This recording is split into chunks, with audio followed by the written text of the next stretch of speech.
Berbiji kecil namun mempunyai sejuta manfaat. Ya, apalagi kalau bukan kedelai. Kedelai atau dengan nama lain Glycine Max L merupakan tanaman pangan dari Cina yang sejak abad ke-16 sudah dibudidayakan di Indonesia. Kedelai merupakan komoditi pangan utama setelah padi dan jagung. Permintaan kedelai semakin meningkat seiring dengan berkembangnya beragam olahan pangan. Selain itu, kedelai juga bisa dimanfaatkan sebagai pakan ternak. Hal tersebutlah yang membuat kedelai memiliki nilai ekonomi yang cukup tinggi. Kacang kedelai termasuk salah satu polong-polongan yang kaya kandungan nutrisi yang baik bagi tubuh. Oleh karenanya, saat ini kedelai dimanfaatkan sebagai sumber utama protein nabati bagi masyarakat. Kedelai menjadi salah satu tanaman pangan yang ditargetkan swasembada oleh pemerintah. Namun untuk saat ini, produksi dalam negeri belum mencukupi permintaan pasar. Untuk mendorong produktivitas, pemerintah melakukan berbagai upaya inovasi teknologi, seperti pengembangan varietas unggul. Hingga saat ini ada lebih dari 86 varietas unggul yang sudah dilepas oleh Kementerian Pertanian. Dan yang cukup populer di kalangan petani adalah varietas jenis Anjas Moro, Grobogan, Agromulyo, Baluran, dan Wilis. Menurut data BPS, ada 5 provinsi yang menjadi sentra kedelai di Indonesia, yaitu Jawa Timur, Jawa Barat, Jawa Tengah, Nusa Tenggara Barat, dan Lampung. Rata-rata produktivitas kedelai nasional masih di angka 1,5 ton per hektarnya. Sejalan dengan hal itu, untuk mengoptimalkan pendapatan usaha tani kedelai, diperlukan proses produksi melalui pendekatan pengelolaan tanaman terpadu atau PTT. PTT menjadi upaya meningkatkan produksi dan pendapatan petani melalui penerapan berbagai teknologi secara partisipatif bersama petani. Dibandingkan dengan penanaman cara tradisional, PTT mampu meningkatkan produktivitas kedelai hingga 20-30%.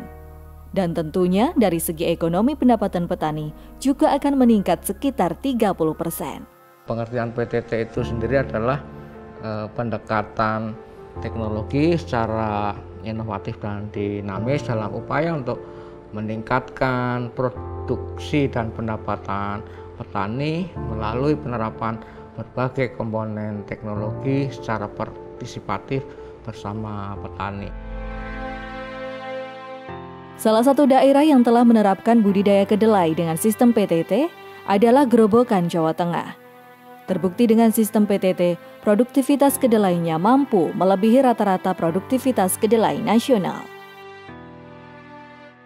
Untuk produktivitas, utamanya di kelompok kami, Margo Sodo adalah kita rata-rata adalah 2 ton 2 kintal. Kalau kita realnya adalah bisa per hektar sampai 3 ton. Dalam penerapan pengelolaan tanaman terpadu agar berjalan maksimal, petani harus memperhatikan berbagai hal, mulai dari pemilihan varietas unggul hingga pengolahan hasil panen. Pemilihan varietas sendiri merupakan teknologi utama untuk menggenjot produksi kedelai dan pendapatan petani. Varietas itu kan memang sudah mempunyai ciri tertentu, ada deskripsinya. Biasanya secara umum sifat unggul itu dicirikan 2.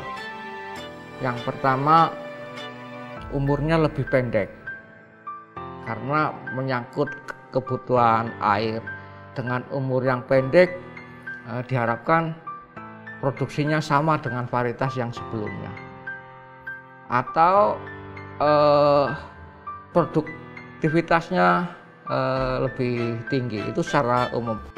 Dalam pemilihan varietas, para petani perlu menyesuaikan dengan agroekosistem dan permintaan penggunanya, seperti ukuran biji, umur, atau kegunaan.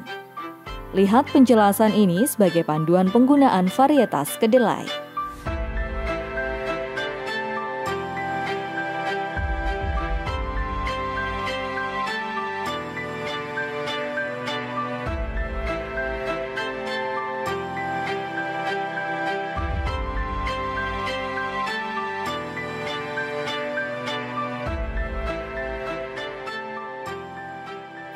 Selain varietas, penggunaan benih bermutu dan berlabel juga merupakan kunci kesuksesan dalam budidaya kedelai.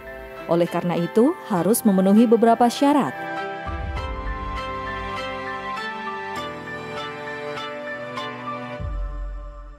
Serta benih harus bersih, tidak tercampur biji tanaman lain atau rerumputan. Benih yang berkualitas itu kan daripada di pasar harganya murah, dari keuntungan lebih baik benih yang bermutu, Mbak, gitu. Kalau di pasar katakan kita tanam bisa tumbuh, tapi panennya belum bisa menutup benih yang bermutu itu, Mbak. Kalau kita tanam acak, benih yang enggak yang bermutu, itu bisa 1 kintal lebih perbedaan. Itu petani kan sudah merasa rugi, katakan 500.000. Budidaya kedelai dimulai dengan penyiapan lahan. Untuk lahan sawah dan lahan kering memerlukan penyiapan lahan yang berbeda. Pada lahan sawah bekas pertanaman padi, tanah tidak perlu diolah. Jerami hanya perlu dipotong pendek, sekitar 5 hingga 10 cm dari permukaan tanah. Kemudian dibuat saluran drainase dengan interval 4 hingga 5 meter dan kedalaman 30 cm. Pembuatan drainase perlu disiapkan untuk mengontrol pasokan air. Kemudian pada lahan kering, tanah diolah hingga gembur dengan 2 kali bajak dan 1 kali garu. Untuk meningkatkan pH dan hara tanah pada lahan kering masam, perlu dilakukan pengapuran menggunakan dolomit atau kalsit. Pengapuran dilakukan 2 minggu sebelum tanam dengan cara disebar atau diaduk saat pengolahan tanah. Dan takaran yang dianjurkan yaitu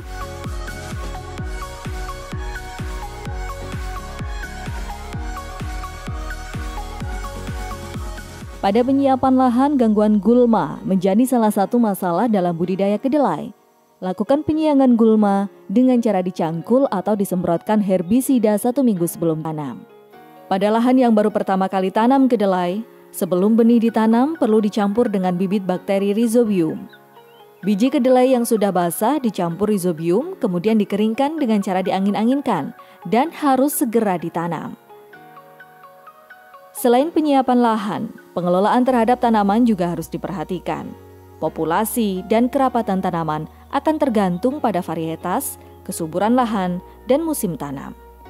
Namun untuk hasil panen yang optimal, disarankan populasi per hektar yaitu 350.000 hingga 500.000 tanaman. Pengaturan jarak tanam untuk lahan sawah musim kemarau atau lahan kering musim hujan yang ideal yaitu 40 x 15 atau 20 cm. Sedangkan pada lahan kering musim kemarau yaitu 40 x 10 atau 15 cm. Dan untuk lubang tanam kedalamannya 2,3 cm dengan 2 biji bibit pada tiap lubangnya. Tutup lubang tanam dengan pupuk kompos agar benih cepat tumbuh. Setelahnya lakukan penyulaman untuk menjaga jumlah populasi. Untuk penyulaman biasanya yang disulam bagi yang tidak tumbuh, Mbak. Kalau yang sudah tumbuh kayak bukan disulam itu. Ya, bisa jadi yang lebih dari 2 itu bisa dicabut, untuk sulam yang lainnya bisa. Dengan kualitas sama. Bila tak ada hujan, tanaman perlu diairi selama 15 hingga 30 menit dengan sistem lap. Kemudian air dikeluarkan kembali dari petakan. Pengairan ini penting dilakukan pada awal pertumbuhan dan pada masa pembentukan bunga hingga pengisian polong. Selama pertumbuhan tanaman, biasanya gulma akan muncul kembali. Lakukan penyiangan sebanyak 2 kali, yaitu pada umur 2 hingga 3 minggu dan setelah tanaman berbunga. Bersamaan dengan penyiangan gulma, lakukan peninggian bedengan untuk mencegah rebahnya tanaman. Pada fase pertumbuhan hingga umur 15 hari, dilakukan pemupukan dengan menyesuaikan kondisi kesuburan tanah. Kalau lahan sawah, irigasi, pertanaman kedelai itu kan ditanam di musim kemarau, sehingga pemupukannya menggunakan pupuk daun yang disemprot lewat daun, karena tidak ada air untuk melarutkan pupuk yang granuler seperti urea, Ponska. Itu kalau tanpa air dilakukan pemupukan, iklim mikronya panas sehingga bisa kedelainya mati. Beda dengan yang lahan sawah tak ada hujan atau lahan kering yang ditanam pada musim hujan atau masih ada air dari hujan, penggunaannya bisa keduanya, pupuk urea atau pupuk granular, urea, SP36, Ponska.